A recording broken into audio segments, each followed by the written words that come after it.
बिस्मिल्लाहिर्रहमानिर्रहीम। अस्सलाम वालेकुम स्टूडेंट्स। CS 504 सॉफ्टवेयर इंजीनियरिंग के लेक्चर नंबर 1 से 5 तक में आप लोग को वेलकम।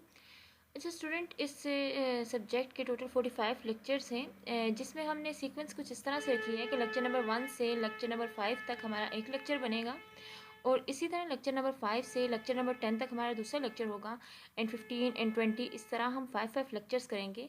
यानी अगर आप लोग मिड टर्म की प्रिपरेशन करोगे तो आपको जस्ट 4 लेक्चर्स देखने होंगे, जिसमें आपके 20 लेक्चर्स कवर हो जाएंगे और 21 एंड 22 को हम अलग से एक्सप्लेन करेंगे। आपके 5 लेक्चर्स टोटल बनेंगे, जिसमें आप अपनी मिड टर्म की तैयारी अच्छे से कर सकोगे। लेक्चर हमारे शॉर्ट होंगे, टू द पॉइंट होंगे। जो यहाँ पर इतनी डीपली डिस्कस हुए चीज़ों को उस तरह से हम नहीं करेंगे, क्योंकि अगर हम बहुत डीपली चीज़ों को देखेंगे तो लेक्चर टाइमिंग जो है वो बहुत ज़्यादा हो सकती है और लेक्चर भी हम 5 डिस्कस करेंगे। सो हम शॉर्ट टाइम में बहुत इंपॉर्टेंट चीज़ें डिस्कस करेंगे जो आपके पेपर के लिहाज से बहुत ज़्यादा इंपॉर्टेंट है। सो हम आज स्टार्ट करेंगे इंट्रोडक्शन टू सॉफ्टवेयर इंजीनियरिंग।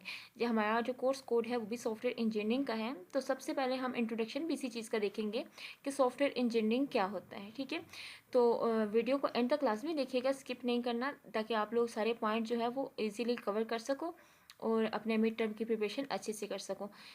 सो हम सबसे पहले देखते हैं इंट्रोडक्शन है हमारे पास सॉफ्टवेयर इंजीनियरिंग का। तो देखिए, उन्होंने यही बताया कि एक इंटरेस्टिंग सब्जेक्ट है सॉफ्टवेयर इंजीनियरिंग का। इसमें हम हर तरह से सॉफ्टवेयर इंजीनियरिंग को डिस्कस करेंगे, उसके क्या फीचर्स हैं, उसके क्या एडवांटेजेस हैं, उसको किस तरह से यूज़ करना है, किस तरह से नहीं यूज़ करना। तो ये सारी चीज़ें हम देखेंगे। तो पहला टॉपिक देखिए हमारे पास क्या है, व्हाट इज़ सॉफ्टवेयर। सॉफ्टवेयर है क्या? ठीक है, मोस्ट इंपॉर्टेंट टॉपिक है, पहला टॉपिक है आपका। आपको पता होना चाहिए कि सॉफ्टवेयर क्या है। तो देखिए, उन्होंने कहा कि जब हम कंप्यूटर में कोई प्रोग्राम लिखते हैं तो हम उसको सॉफ्टवेयर का नाम दे देते हैं, लेकिन ऐसा नहीं होता। जस्ट प्रोग्राम को आप सॉफ्टवेयर नहीं कहेंगे, इसमें और भी बहुत सी चीज़ें हैं प्रोग्राम के अंदर इंक्लूड हैं जिसको आप सॉफ्टवेयर का हिस्सा बनाएंगे। यानी जस्ट पीस ऑफ कोड को आप सॉफ्टवेयर नहीं कह सकते। ठीक है, यानी आपने कोई भी कोड को बोल में लिखा या जावा में लिखा, फॉर्टन में लिखा या C++ में लिखा, किसी भी जगह आपने कोई भी कोड लिखा, आप उसको सॉफ्टवेयर नहीं कहेंगे जब तक आप उसमें मजीद चीज़ें ऐड नहीं करेंगे। मजीद चीज़ें मीन्स उसमें प्रोग्राम होगा, डाटा होगा, डॉक्यूमेंटेशन होगी, सारी चीज़ें आपने ऐड करनी है, तो उसके बाद वो एक स्पेसिफिक आपका जो है वो सॉफ्टवेयर कहलाएगा। यानी आप जस्ट प्रोग्राम को, जो आपने कोड लिखा, उसको आप सॉफ्टवेयर नहीं कहोगे। तो ये चीज़ होती है सॉफ्टवेयर। आपने पहले 5 लेक्चर्स बहुत अच्छे से सुनने हैं ताकि आप लोग का पहला कंसेप्ट जो है वो क्लियर हो जाए, सॉफ्टवेयर से रिलेटेड, इंजीनियरिंग से रिलेटेड आपका कंसेप्ट क्लियर हो जाए। तब आपको जो नेक्स्ट लेक्चर्स हैं वो बहुत ज़्यादा इजीली आप उसको कवर कर सकोगे। अगर आप पहले 5 लेक्चर को स्किप करते हैं तो आपको पता ही नहीं है कि सॉफ्टवेयर क्या है, आपको ये नहीं पता इंजीनियरिंग क्या है, सॉफ्टवेयर इंजीनियरिंग क्या है, एक एक चीज़ का आपको नहीं पता, तो आप आगे लेक्चर्स करना आप लोग के लिए मकसद, यानी आप उसको समझ नहीं पाओगे। सो नेक्स्ट टॉपिक है, पहला टॉपिक हमने देख लिया सॉफ्टवेयर क्या है। हमने देख लिया कि सॉफ्टवेयर, हम पीस ऑफ कोड को सॉफ्टवेयर नहीं कहेंगे, बल्कि हम उसमें सारी चीज़ें उसकी ऐड होंगी, उसमें डाटा होगा, डॉक्यूमेंटेशन होगी, प्रोग्राम, सारी चीज़ें ऐड होंगी, तो हम उसको सॉफ्टवेयर बोलेंगे। फिर नेक्स्ट टॉपिक हमारे पास वाई इट इज़ इम्पॉर्टेंट, भी क्यों ज़रूरी है। सॉफ्टवेयर तो हो गया, अब इम्पॉर्टेंट किस लिए है। तो देखिए, मैं आपको सिंपली बता देती हूँ कि हम डेली लाइफ में भी देखें तो हम सॉफ्टवेयर का कितना ज़्यादा यूज़ कर रहे हैं। तो इसीलिए तो ज़रूरी है कि हम देखें, कोई भी बिज़नेस हमारा चल रहा है या कोई भी कारोबार हमारा ऐसा चल रहा है जिसमें हम बिज़नेस से रिलेटेड काम कर रहे हैं, कोई डिसीजन ले रहे हैं, ठीक है, एनालिसिस कर रहे हैं, डाटा एनालाइज कर रहे हैं, डिसीजन मेकिंग कर रहे हैं, कुछ भी कर रहे हैं, तो हमने क्या करना है, उसको एक्यूरेट फॉर्म में रखने के लिए हम सॉफ्टवेयर का यूज़ करते हैं, जिसकी मदद से क्या होता है, हमारा काम इजीली भी हो जाता है और आसानी से भी हो जाता है, और इसके अलावा जो है जल्द हो जाता है काम और एक्यूरेट होता है। हमें पता है कि हमने सॉफ्टवेयर का यूज़ करके हमने काम किया है।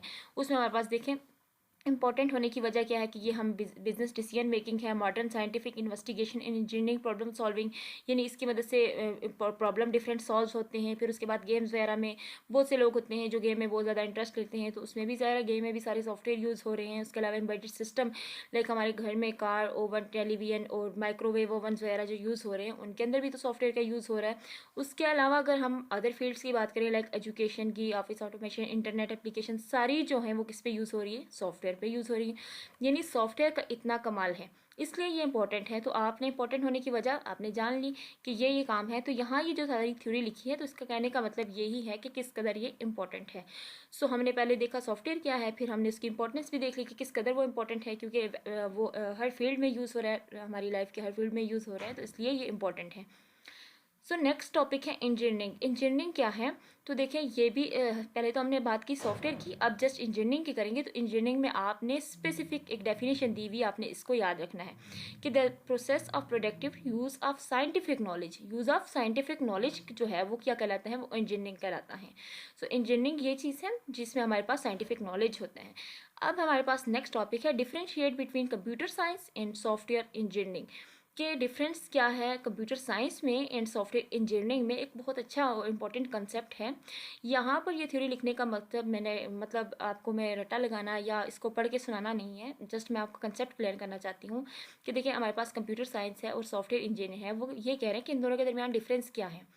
तो देखिए यहाँ पर इन्होंने बताया कि जैसे हम इंजीनियरिंग जो है वो मतलब आप इलेक्ट्रिकल भी इंजीनियरिंग भी होती है, मैकेनिकल इंजीनियरिंग भी होती है, सिविल इंजीनियरिंग भी होती है, बहुत सी इंजीनियरिंग के ब्रांचेज हैं जो किस पे डिपेंड करती है, फिजिक्स पे डिपेंड करती है। लेकिन फिजिक्स खुद जो है वो उसको इंजीनियरिंग हम नहीं कहते, फिजिक्स इज़ नॉट इंजीनियरिंग, ठीक है, फिजिक्स इंजीनियरिंग नहीं है।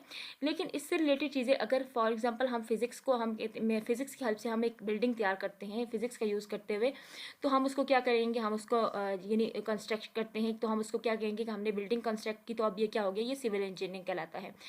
किया तो हमने फिजिक्स की हेल्प से है। और अगर हम फिजिक्स का यूज़ करते हैं किसी मशीन वगैरह में, किसी इंजन के यूज़ के लिए, तो हम उसे क्या कहेंगे, ये मैकेनिकल इंजीनियरिंग है। इसी तरह अगर हम कोई इलेक्ट्रॉनिक डिवाइस करते हैं तो हम इसे इलेक्ट्रिकल इंजीनियरिंग बोलेंगे। यूज़ फिजिक्स का भी हो रहा है साथ, लेकिन फिजिक्स बजाते खुद एक इंजीनियरिंग नहीं है। तो सेम यही रिलेशन कंप्यूटर साइंस का जो है वो सॉफ्टवेयर इंजीनियरिंग के साथ है।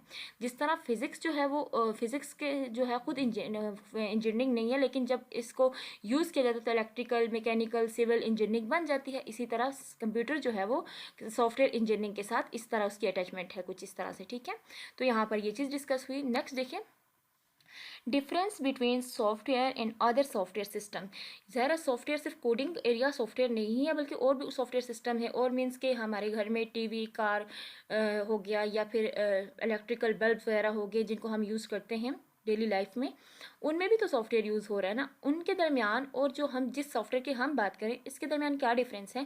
तो याद रखना कि ये जो हमारे घरों में इस्तेमाल हो रहे हैं जो सॉफ्टवेयर, छोटी छोटी चीज़ों में, मशीन में, वॉशिंग मशीन में, माइक्रोवेव ओवन वगैरह में, तो इनका ये है कि ये अगर किसी तरह से यानी आपके आप कह सकते हैं कार का आपका इंजन वगैरह ख़राब हो जाता है, तो आप क्या करते हैं, उसको निकाल के रिप्लेस कर देते हैं, उसकी जगह न्यू चीज़ ऐड कर देते हैं, यानी न्यू इंजन इसका ऐड कर दें, तो आपकी गाड़ी ठीक हो जाती है। या फिर आप कह सकते हैं कि आप इलेक्ट्रिकल बल्ब की बात करें, अगर वो ख़राब हो जाता है तो आप उस सॉकेट से बल्ब को निकाल के उसी सॉकेट में दूसरा बल्ब फिक्स करें, तो आपकी जो है वो कमरा फिर से रोशन हो जाता है।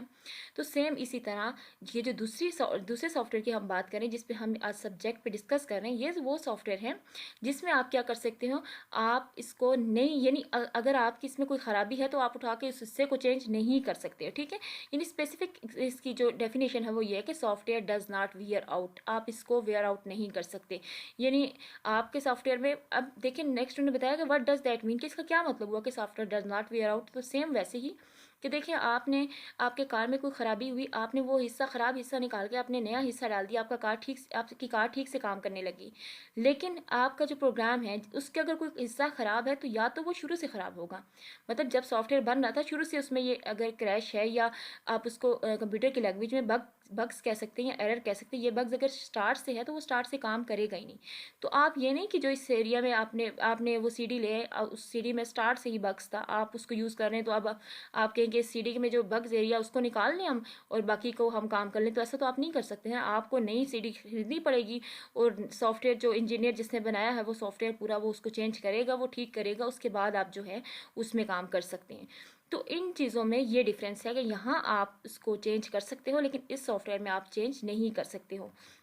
सो यहाँ पर ये कंसेप्ट दिया था। नेक्स्ट है source of inherent complexity of software, it's not important in not of your syllabus का अपना इतना खास हिस्सा नहीं है, तो इसको हम स्किप करते हैं। नेक्स्ट देखिए सॉफ्टवेयर क्राइसिस कहते हैं कुछ ख़तरनाक वाक़यात का पेश आ जाना, उसमें क्या हो सकता है कि किस तरह से पेश हो सकते हैं। तो देखें जो स्टार्ट में हमारे पास सॉफ्टवेयर सिस्टम थे उसमें मतलब वो भी उस लिहाज से ठीक थे उस वक्त के लिहाज से, अब तो काफ़ी चेंज और काफ़ी डिफ़िकल्ट और काफ़ी मतलब आप कह सकते हैं कि हाई लेवल के सॉफ्टवेयर्स हैं।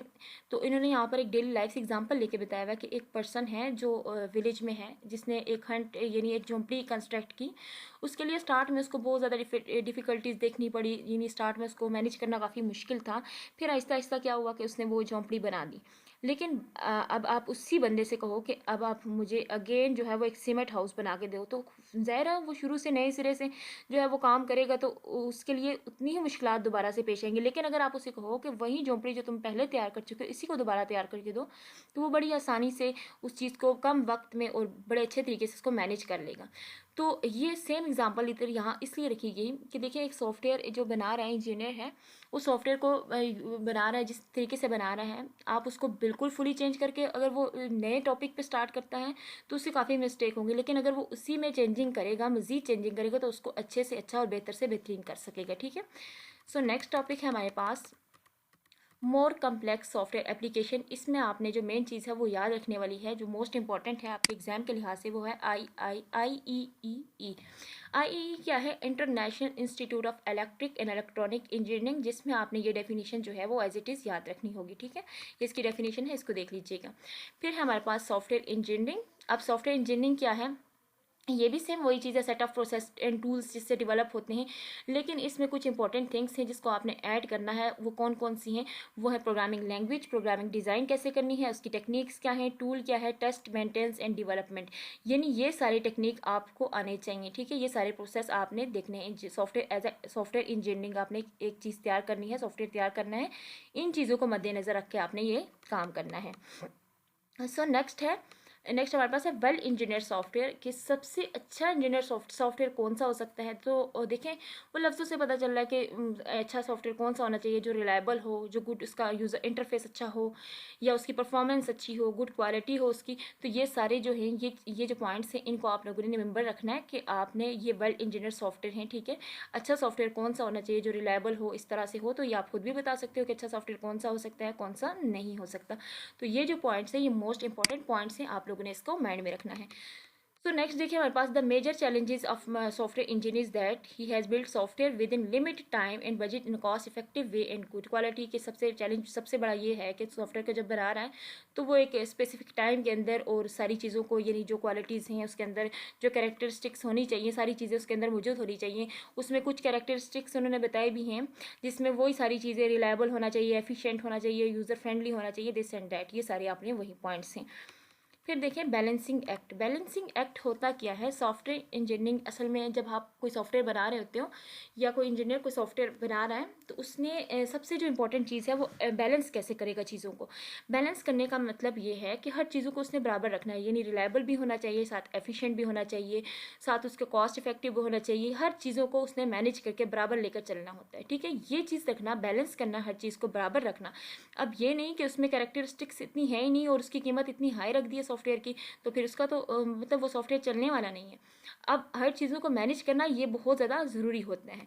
नेक्स्ट टॉपिक देखिए challenge to balance these requirements, के एक सॉफ्टवेयर इंजीनियर जो है, इंजीनियर के लिए ये चीज़ें मैनेज करना एक बहुत बड़ा चैलेंज होता है। यानी वो कितना सीक्वेंस से हर चीज़ को, कितना आप कह सकते हैं कि एक एहतियात से चीज़ों को लेकर चलता है, कि हर चीज़ को मैनेज रखना, हर चीज़ को क्वालिटी उसकी ठीक रखना, उसकी परफॉर्मेंस ठीक रखना, उसमें कैरेक्टरिस्टिक्स उसकी सारी पूरी करना कितना किस कदर ज़रूरी है। लाइक आप उसमें देख सकते हैं कि आप वर्ड पर या किसी चीज़ पर भी टाइपिंग कर रहे हो, काम कर रहे हो, तो आप देखेंगे कि उसमें आपके जो है वो स्पेलिंग चेकर जो होता है वो ऐड होता है। आप जब मिस्टेक करते हो तो रेड लाइन अंडरलाइन हो जाती है वर्ड के नीचे, तो आपको पता चल जाता है कि आपने यहाँ मिस्टेक की। तो मतलब हर चीज़ को मैनेज करना ये इंजीनियर का काम होता है। इस चीज़ को ज़्यादा मतलब गौर से देखना, इन चीज़ों को मैनेज करना, ये उसी का काम होता है। अच्छा, फिर उसके बाद एक ला दिया हुआ है उन्होंने, जिसमें उन्होंने बताया है, ला दिखाने का मतलब ये बताया है कि आपने किस तरह से काम करना है। उसको भी इन्होंने डेली लाइफ एग्जांपल से बताया कि आप एक गिलास ले वाटर का और उसमें आप चीनी डालें, यानी शुगर डाल के आप उसको मिक्स करते रहें, तो एक लेवल ऐसा आएगा कि जहाँ पर क्या हो जाएगा, जो मिठास जो है पानी में वो मज़ीद जो है वो ऐड नहीं होगी। सेम इसी तरह यही फेनोमेना उन्होंने बताया यहाँ पर, उसके लिए सॉफ्टवेयर इंजीनियर के बारे में बताया कि वो एक ही चीज़ को लेकर चलता रहे, तो आखिरकार क्या हो जाएगी, कुछ चीज़ में इंप्रूवमेंट, बाकियों को अगर वो साथ साथ लेके चलेगा, यानी वो बैलेंसिंग एक्ट वाला काम आ जाता है कि बाकियों को छोड़ के एक पे काम करे, तो इट्स नॉट बेटर कि सबको साथ साथ लेकर चले। फिर सॉफ्टवेयर का बैकग्राउंड है, इसमें कैपर जोन्स ने इसका सॉफ्टवेयर इंजीनियरिंग के बारे में उसने क्या कहा, इसको देख लीजिएगा। लेकिन उससे पहले हम एक इम्पॉर्टेंट चीज़ है जिसको हम देखते हैं, कि देखिए स्टार्ट में क्या था, यहाँ पर उन्होंने 25 तक तकरीबन, हाँ 25 हैं या मेरे ख्याल से 100 तक हैं, उन्होंने सॉफ्टवेयर की कुछ मैनेजमेंट की जो सिस्टम था, यहाँ ये है 25 डिफरेंट कैटेगरीज बताई थी, जो हमें इसमें एक्टिविटीज़ में डिवाइड की थी सॉफ्टवेयर को। उसमें 25 जो है कैटेगरीज थी, जिसमें से एक्सप्लेन कितनी हुई हैं, ओनली 9 आपके सब्जेक्ट में जो है कैटेगरीज को एक्सप्लेन किया है। तो ये 9 कैटेगरीज जो हैं आप लोगों ने सामने रखनी है, इनको माइंड में रखना है कि कौन कौन सी हैं। सबसे पहले जो है प्रोजेक्ट मैनेजमेंट ठीक होनी चाहिए, फिर रिक्वायरमेंट इंजीनियरिंग, फिर डिज़ाइन, फिर coding, testing, software quality insurance, software configuration management, software integration, rest of the activities. यानी ये 5 जो एक्टिविटीज़ हैं इनको आप लोगों ने मद्देनज़र रख के काम करना है, ठीक है। तो ये इस चीज़ को ज़्यादा जो है वो फोकस किया गया है। उसके बाद एक साइंटिस्ट था फ्रेड बुक, जिसका नाम था, उसने एक सॉफ्टवेयर पर बुक लिखी थी, इंजीनियर के मैथिकल मेन मंथ उसने लिखी थी, जिसमें नो सिल्वर बिल्ट से इंक्लूड किया था। इस नाम से उसने जो है इंजीनियरिंग पर बुक लिखी थी। जस्ट ये एमसीक्यू उसके लिए इंपॉर्टेंट है, इसको देख लीजिएगा, बाकी इतना इंपॉर्टेंट नहीं है, ठीक है। अब देखिए हमारा फर्स्ट लेक्चर जो है वो कंप्लीट हो रहा है, जिसमें हमारे पास क्वेश्चन कौन से आ रहे हैं कि व्हाट इज़ सॉफ्टवेयर इंजीनियरिंग। अब आपने सॉफ्टवेयर भी देख लिया क्या है, इंजीनियरिंग भी देख ली क्या है, what is why it is important, क्यों इंपॉर्टेंट है वो भी हमने देख लिया कि किस कदर वो इंपॉर्टेंट है। देखिए हमने स्टार्ट में यही देखा था ना कि सॉफ्टवेयर क्या है, वो क्यों इंपॉर्टेंट है, कहाँ कहाँ यूज़ हो रहा है, हमने कैसे इसको अप्लाई करना है, उसकी एक्टिविटीज़ कौन सी है, मेजर सॉफ्टवेयर डेवलपिंग होता क्या है। तो ये सारी वही समरी है। सो हम देखते हैं अपने नेक्स्ट लेक्चर की तरफ। नेक्स्ट लेक्चर हमारे पास है इंट्रोडक्शन टू सॉफ्टवेयर डेवलपमेंट। अब सॉफ्टवेयर डेवलपमेंट की बात करेंगे तो यहाँ पर जो समझने की चीज़ है वो यही है कि इसको दो जो है, यानी आप कह सकते हैं कि सॉफ्टवेयर डेवलपमेंट को क्या किया गया, 2 पार्ट्स में या कैटेगरीज में इसको डिवाइड किया गया, ठीक है। इंपॉर्टेंट चीज़ क्या है कि 2 कैटेगरीज में इसको डिवाइड किया गया। फर्स्ट वन है कंस्ट्रक्शन और सेकंड वन है मैनेजमेंट। दो जो कैटेगरीज है construction and management, software development को 2 कैटेगरीज में रखा गया। वो कौन सी है, कंस्ट्रक्शन है और मैनेजमेंट है। अब देखिए कंस्ट्रक्शन क्या है और मैनेजमेंट क्या है, दो चीज़ें हैं, आपने दोनों को बताना है और दोनों इंपॉर्टेंट हैं, कंस्ट्रक्शन भी और मैनेजमेंट भी। दोनों की डेफिनेशन को आपने अच्छी तरह से याद करना है कि ये क्या चीज़ें हैं और किस तरह से काम कर रही हैं। सो देखिए construction activities are those that directly related to the development of software. जो डायरेक्टली रिलेटेड होती है सॉफ्टवेयर डेवलपमेंट से, वो क्या होती है, कंस्ट्रक्शन होती हैं। तो आप देखिए कंस्ट्रक्शन है तो इसमें क्या क्या हो रहा है, इसमें आपने सबसे पहले क्या करना है, अपनी रिक्वायरमेंट्स जो है वो इकट्ठी करनी है, क्या क्या रिक्वायरमेंट, फिर आपने डिज़ाइन कैसे करना है, फिर आपने कोडिंग कैसे करनी है, फिर आपने टेस्टिंग, यानी ये सारे काम आपने सबसे पहले कंस्ट्रक्शन में करने हैं। अब मैनेजमेंट क्या है, तो ये भी सेम कंस्ट्रक्शन जब आप कर लें तो देखिए management activities are kind of umbrella activities that are use to smoothly and successfully perform the constructions. जो इस चीज़ कंस्ट्रक्शन को जो है वो परफॉर्म करे वो क्या होती है, मैनेजमेंट होती है, ठीक है। जिसने कंस्ट्रक्शन जो हो गया सारा काम, अब इसने मैनेज करना है इसको, इस एक्टिविटी को क्या करना है, यानी इसमें क्या क्या आपके पास आ जाता है, प्रोजेक्ट की प्लानिंग आ जाएगी, सॉफ्टवेयर की क्वालिटी आ जाएगी, इसकी इंस्टॉलेशन आ जाएगी, ट्रेनिंग आ जाएगी, ये सारी चीज़ें आ जाएंगी, ठीक है। तो सेकंड लेक्चर में आपके पास ये 2 टॉपिक इंपॉर्टेंट टॉपिक हैं, इनको आप लोगों ने अच्छे से याद कर लेना है, ठीक है। नेक्स्ट हमारे पास देखें, यहाँ पर इनको समझने के लिए भी रख दिया गया है। देखिए कंस्ट्रक्शन है तो उसमें क्या क्या आ रहा है आपके पास, जैसे हमने ऊपर पढ़ लिया कि कंस्ट्रक्शन के अंदर रिक्वायरमेंट्स आ रही है, design, coding, testing and maintenance के नाम आप लोगों ने अच्छे से याद कर लेने हैं। आप लोगों को एमसीक्यूज़ के लिहाज से, शॉर्ट क्वेश्चन के लिहाज से बहुत ज़्यादा इंपॉर्टेंट है। इसी तरह मैनेजमेंट के अंदर आपके पास प्रोजेक्ट प्लानिंग एंड मैनेजमेंट आ जाती है, कॉन्फ़िगरेशन, क्वालिटी इंश्योरेंस, इंस्टॉलेशन वगैरह सारी आ जाती हैं। तो इसको आप लोगों ने यहाँ से एज इट इज़ याद कर लेना है कि किस तरह से ये काम करें। फिर देखिए आपके पास है सॉफ्टवेयर इंजीनियरिंग फ्रेमवर्क। एक सॉफ्टवेयर इंजीनियर का फ्रेमवर्क कैसा होना चाहिए, फ्रेमवर्क क्या होता है, यानी आप जो काम कर रहे हो, जिस टॉपिक पे आप काम कर रहे हो, लाइक आपने एक सॉफ्टवेयर बनाना है, आपका फ्रेमवर्क कैसे होना चाहिए। तो फ्रेमवर्क होने के लिए उन्होंने बताया कि सबसे पहले आपने किस पे फोकस करना है, क्वालिटी पे फोकस करना है, फिर उसके बाद प्रोसेसेस, फिर मेथड, और उसके बाद जो है वो टूल्स, यानी तरीकाकार आपका क्या होगा। तो सबसे पहले जो है वो क्वालिटी है, यानी क्वालिटी बेटर होनी चाहिए, इस पर फोकस करना है। फिर उसके बाद प्रोसेस, यानी सॉफ्टवेयर वगैरह के बारे में, ठीक है। फिर मेथड आपका कौन सा है, मेथड पे आपने फोकस करना है। फिर उसके बाद टूल्स, आप कौन कौन से टूल्स यूज़ हो रहे हैं सॉफ्टवेयर के अंदर, कौन से क्वालिटी के लिहाज से आपने बताने हैं।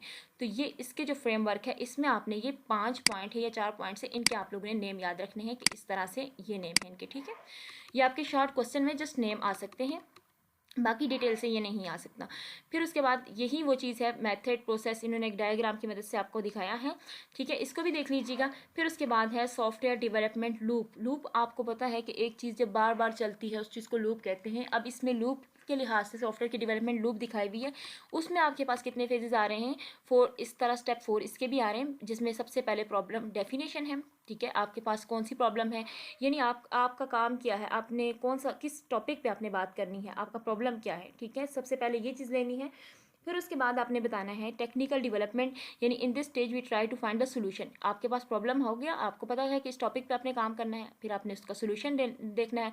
सोल्यूशन इंटीग्रेशन, इसमें आपने क्या करना है, यानी आपने मजीद एडिंग करनी है। आपने एक सोल्यूशन तैयार कर लिया, अब आप चाहो तो उसमें एडिंग कर सकते हो। स्टेटस क्यू क्या होता है, देखिए स्टेटस क्यू इंपॉर्टेंट टॉपिक है। इसमें है after going through the previous 3 categories, जब आप तीनों स्टेजेस अच्छे से कर लो तो when actually develop the new system, जो आपका सिस्टम एक तैयार हो जाता है यूजर के लिए एक सिस्टम सिचुएशन, उस चीज को हम क्या कहते हैं, स्टेटस क्यू कहते हैं। ठीक है, स्टेटस क्यू क्या है, यानी आप तीनों स्टेप जब कर लेते हो, इन तीनों को परफॉर्म कर लेते हो, उसके बाद जो होता है लास्ट आपका स्टेटस क्यू रेडी हो जाता है। ठीक है, तो ये क्या आते हैं, ये लूप है जिसमें आपके पास 4 तरह के आ रहे हैं। प्रॉब्लम डेफिनेशन आ रहा है, फिर technical development, solution integration and status Q.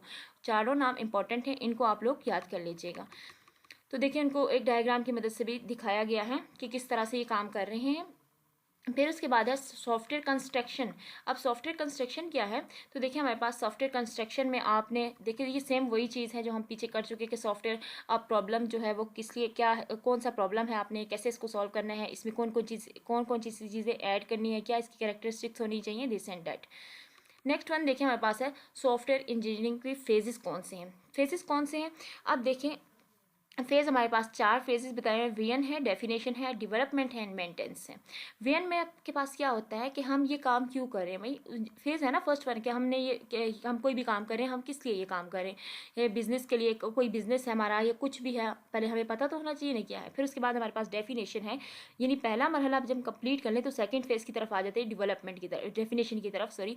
Definition में हमने देखना होता है कि हमने अब क्या करना है, कौन कौन सी चीज़ें इसमें इन्वॉल्व करनी है। ठीक है, फिर उसके बाद डेवलपमेंट है, इसमें आपने क्या करना है, यानी इसमें आपने क्या क्या काम करना है, सिस्टम का डिज़ाइन क्या होना चाहिए। डेवलपमेंट में आपके पास क्या होगा कि आपके सिस्टम का जो है वो डिज़ाइन कैसा होना चाहिए, अब आप किस तरह से इसको डिज़ाइन करना चाह रहे हो या किस तरह से करोगे आप लोग इसको। फिर है सिस्टम मेंटेनेंस, यानी सिस्टम को आप कंट्रोल कैसे करना है।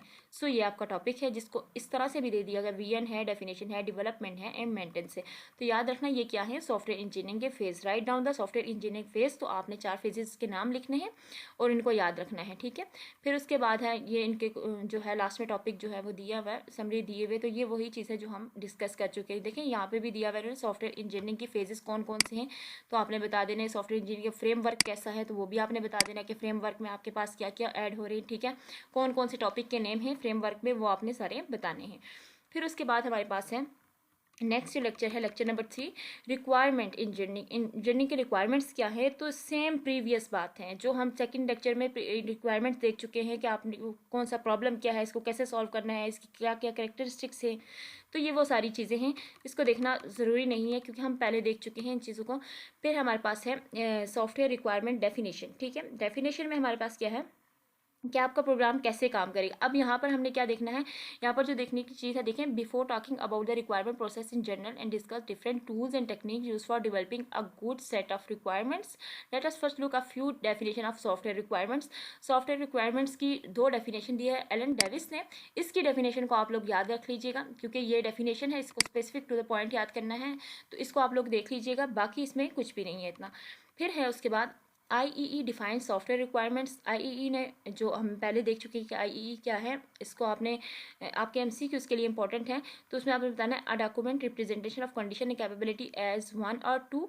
ये पॉइंट जो है थर्ड वन, ये आपके MCQ के लिए इंपॉर्टेंट है, इसको देख लीजिएगा।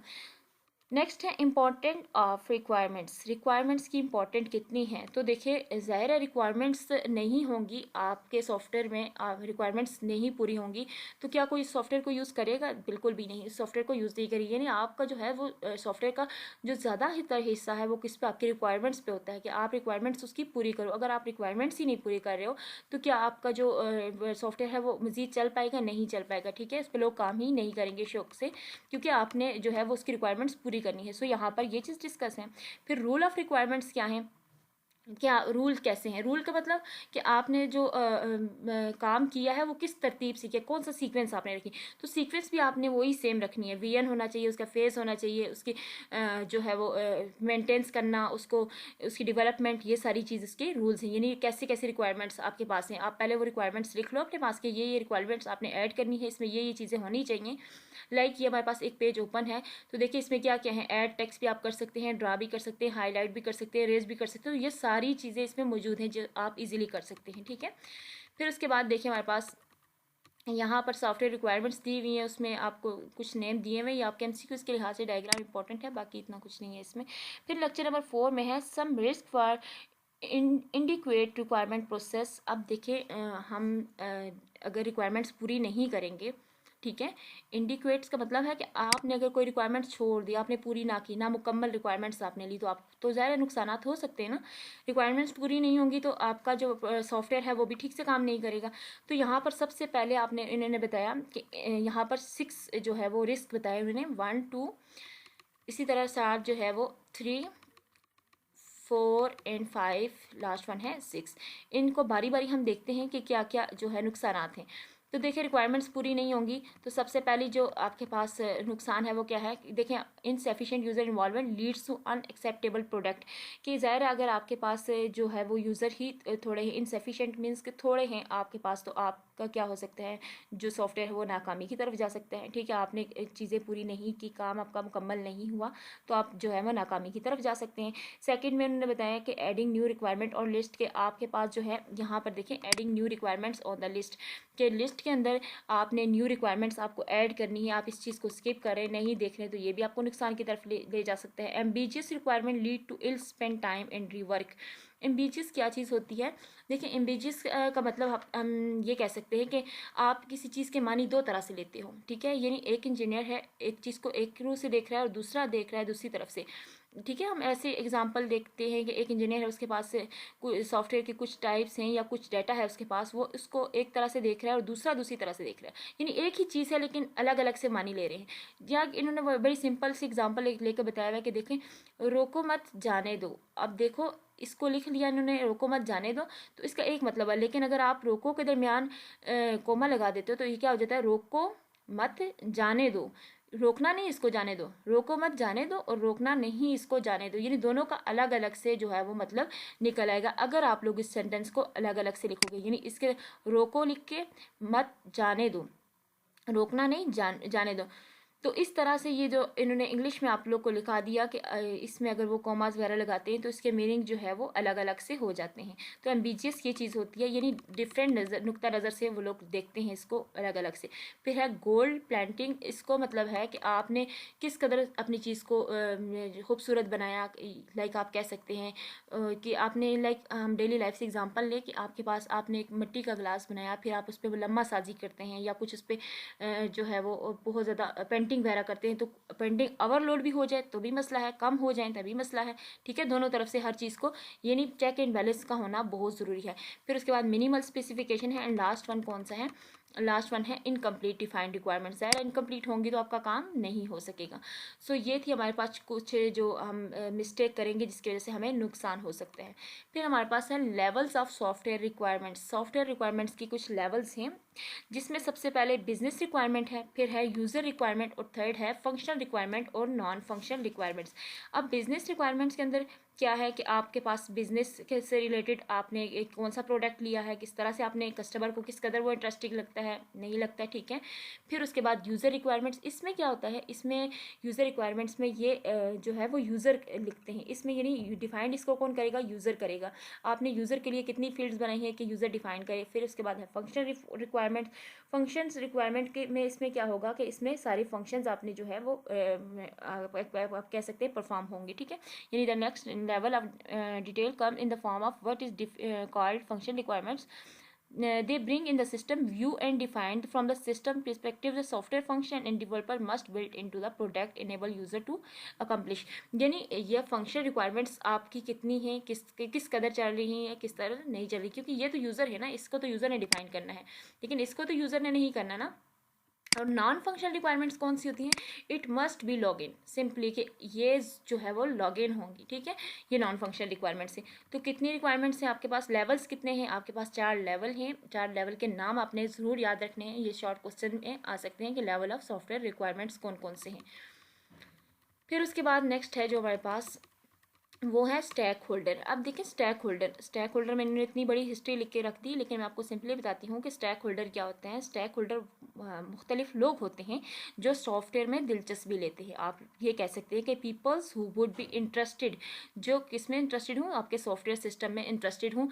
यहाँ पर हम इसकी स्पेसिफिक डेफिनेशन देख लेते हैं। यहाँ पर देखिए आप कि the system stakeholder are different people who would be interested in the software. Very simple कि सॉफ्टवेयर में जो इंटरेस्टेड लोग हैं हम उनको क्या कहेंगे, सॉफ्टवेयर स्टैक होल्डर बोलेंगे, ठीक है। उसके अलावा जो मैनेजमेंट वगैरह होती है ये असल लोग नहीं होते। असल कौन से होते हैं, यही जो सॉफ्टवेयर में इंटरेस्टेड होते हैं जिनको हम स्टैक होल्डर का नाम देते हैं। Stack holder is the most important topic है आपका, बहुत ज़्यादा इंपॉर्टेंट है। इसकी डेफिनेशन देख लीजिएगा और इसको यहाँ से रीड भी कर लीजिएगा। लेकिन यहाँ जो समझने और करने वाली चीज़ थी वो मैंने आपको बता दी कि ये चीज़ है, ठीक है। नेक्स्ट टॉपिक है हमारे पास, यहाँ पर देखिए requirement statement and requirement specification. सबसे पहले हम देखेंगे रिक्वायरमेंट स्टेटमेंट की कैरेक्टरिस्टिक्स ये क्या है एंड रिक्वायरमेंट स्पेसिफिकेशन की। तो देखिए रिक्वायरमेंट स्टेटमेंट में की क्या खसूसियात होनी चाहिए। रिक्वायरमेंट्स आपके पास कंप्लीट होनी चाहिए, करेक्ट होनी चाहिए और फिजिबल होनी चाहिए, ठीक है। ये तीनों आपने बताया कि गुड रिक्वायरमेंट कैसी होनी चाहिए, ज़ाहिर है रिक्वायरमेंट है तो पूरी होनी चाहिए ना, और करेक्ट भी होनी चाहिए। तो ये तीनों आपने बताने हैं। साथ इसके साथ जो है नेसेसरी होने चाहिए और एम्बिजियस की, ठीक है, ये चीज़ आपने बतानी है। वेरीफाइबल, इनमें से कोई 2-3 आप लोग याद कर लें अच्छी तरह से जो आपके लिए ज़रूरी है रिक्वायरमेंट स्टेटमेंट की कैरेक्टरिस्टिक्स, क्योंकि कौन कौन सी रिक्वायरमेंट होनी चाहिए, किस तरह से होनी चाहिए। तो कंप्लीट होना चाहिए, करेक्ट होना चाहिए, किस कदर खूबसूरत होना चाहिए। फिर उसके बाद रिक्वायरमेंट स्पेसिफिकेशन की जो कैरेक्टरिस्टिक्स है उनमें भी आपने बताना है कि ये कंप्लीट होना चाहिए और कंसिस्टेंट होना चाहिए, ठीक है।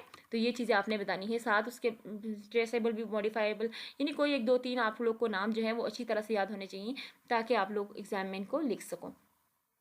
फिर उसके बाद है मिक्स लेवल एब्स्ट्रैक्शन। इसमें आप लोग just the purpose of the system is track the stock of in a warehouse. यहाँ पर आप देखिए it is important to recognise that all requirement document are stated at a uniform level of abstraction the different in detail fleshly implies the relative importance of these requirement and hence misguides involved in development process। देखिए आपके पास mix level abstraction जो है इसका use नहीं है आपके course में, just ये टॉपिक दिया हुआ है मिक्स लेवल एब्स्ट्रैक्शन, ठीक है। जस्ट आप यहाँ से डेफिनेशन इसकी देख लीजिए, बाकी ये इंपॉर्टेंट नहीं है इतना। हम देखते हैं लेक्चर नंबर 5 अपना, जिसमें है relationship of several component of software requirement. अब रिलेशनशिप इनका देखेंगे तो इसमें देखिए उन्होंने डायग्राम बनाई जिसमें हमारे पास है business requirements, vision and scope, जिसमें सीक्वेंस से सारे बताए हुए हैं। हम सबसे पहले बिजनेस रिक्वायरमेंट को देख लेते हैं। तो देखिए बिजनेस रिक्वायरमेंट क्या होंगी, यहाँ पर इन्होंने जस्ट एक एग्जांपल उठाई हुई है कि बिजनेस रिक्वायरमेंट्स आपको किस तरह से पूरी करनी चाहिए, यानी आपका जो कस्टमर है वो आपको सेटिस्फाई होना चाहिए, उसकी सारी रिक्वायरमेंट्स जो है वो पूरी होनी चाहिए। सारी चीज़ें वही डिस्कस हैं। यहाँ पर आगे देखिए विजन स्टेटमेंट में, विजन स्टेटमेंट क्या होता है बेसिकली, देखें आपने सबसे पहले आपने जो आपने देखना है कि आपने जो सॉफ्टवेयर तैयार किया वो दिखने में कैसा है, क्या वो कस्टमर उसको लाइक कर रहा है या उससे उसकी जो है सेटिस्फाई हो रहा है या नहीं हो रहा है, यानी विजन स्टेटमेंट उसका कैसे है, ठीक है, दिखने में वो कैसा है। फिर उन्होंने केमिकल ट्रैकिंग की जो डेली लाइफ से एग्जांपल दी है, इसको स्किप कर दें। फिर आपके पास है ऑप्शन एंड डिपेंडेंसीज, जिसमें स्कोप है। स्कोप क्या चीज़ है कि देखें आपके पास फर्ज करें आपने एक सॉफ्टवेयर तैयार किया, अब उसका जो है उसका स्कोप क्या है, ठीक है, किस कदर वो आपके लिए अहम है, इस चीज़ों को यहाँ पर स्कोप में देखा जाता है।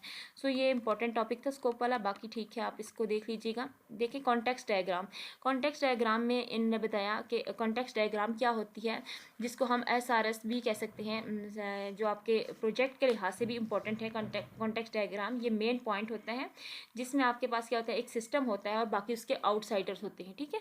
तो यहाँ पर समझने की क्या चीज़ है, एक डायग्राम दी हुई है कॉन्टेक्स्ट डायग्राम, जिसमें उन्होंने बताया कि ये सिस्टम है आपके पास केमिकल ट्रैकिंग का और बाकी इसके जो है सारे आउटसाइडर हैं, ठीक है।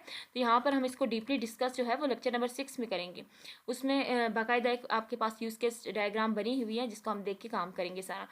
फिर हमारे पास है use case in customer development relationship. Use case diagram क्या होती है, कस्टमर डेवलपमेंट, यूज़ केस और कस्टमर दोनों चीज़ों का जो है वो कॉन्टेक्स्ट में यूज़ होते हैं। आपके डायग्राम में ये दोनों चीज़ें यूज़ होंगी, ठीक है। यूज़ केस क्या होता है, असल में सिस्टम में कौन कौन से काम हो रहे हैं, दिस एंड दैट, ठीक। नेक्स्ट हमारे पास देखिए हैं use case model component. Model component में आपने बताने के 2 कंपोनेंट हैं आपके पास जो बहुत ज़्यादा इंपॉर्टेंट है, जिनको आपने माइंड में रखना। उसमें एक है यूज़ केस और दूसरा है एक्टर्स, ठीक है। एक है यूज़ केस और दूसरा क्या है, एक्टर्स है। अब यूज़ केस क्या है और एक्टर क्या है, आप लोगों ने इसको जो है वो आगे देख लेना है। डायग्राम में हम जब काम करेंगे तो हम इसमें देख लेंगे, लेकिन यहाँ भी हम देख लेते हैं कि in a use case model boundaries of the system are defined by functionality that is handled by the system, कि जो बाउंड्रीज होती होती हैं, यानी बाउंड्रीज मीन्स कि आपका एक मिड में सिस्टम है और साइड पे सारी जो है वो एक्टर्स हैं या एक्टर्स के यूज़ केस हैं, तो आपने उसको वो सिस्टम ने उसको हैंडल करना है, ठीक है। An actor can be a human और सम अदर डिवाइसेस और अ सिस्टम। एक्टर किसकी तरह काम करेगा, ह्यूमन की तरह काम करेगा, और बाकी उसके सारे जो हैं साइड पे जो है उसके सारे जो हैं वो नाउन्स होंगे या उसके काम होंगे, ठीक है।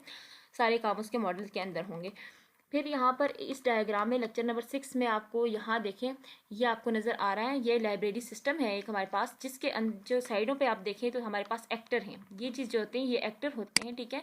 हम लेक्चर नंबर 6 में इसको डीपली देखेंगे, लेकिन फिलहाल मैं आपको यहाँ पर एक्टर का जो है वो डिस्कस हुआ था, मैं आपको बता देती हूँ कि ये एक्टर है हमारे पास। और उसके अलावा क्या है, ये जो हमारे पास है ये सारी सिस्टम बाउंड्रीज है, इनको हम सिस्टम बाउंड्रीज बोलते हैं, जो हमारे पास डायग्राम में है।